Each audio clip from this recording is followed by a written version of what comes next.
இருக்கீங்களோ அவர்கள் மேல் தான் ஆண்டவர் பிரியமா இருக்க முடியும். அதுதான் உண்மை. ஒரு கணவனுக்கு ஒரு துரோகம் மனைவி பண்ணார் என்றால் கணவனுக்கு எப்படி இருக்கும் நினைச்சு பாருங்க. கணவனுக்கு விரோதமாக மனைவி துரோகம் செய்து பாவம் செய்து விபச்சாரம் செய்து வேசித்தனம் செஞ்சாங்கன்னா அந்த கணவன் நிலைமை எப்படி நினைச்சு பாருங்க. நாம் செய்கிற ஒவ்வொரு பாவங்களும் கூட ஆண்டவருக்கு அவருடைய உள்ள உடைகிறது.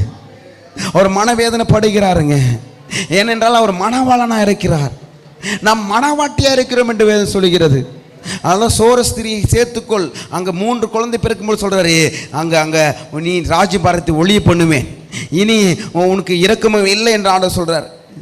இனி நான் உங்களுக்கு ஜனமா அவங்க தேவனா இருப்பதில்லை என்று அவங்க ஆண்டவர் புலம்புறாருங்க, வேதனைப்படுறாருங்க. என் ஜனங்களை குறித்து உங்களை குறித்து ஆண்டவர் பிரியமாக தான் இருக்க வேண்டும். ஆண்டவர் புலம்பக்கூடாது, வேதனைப்படக்கூடாது.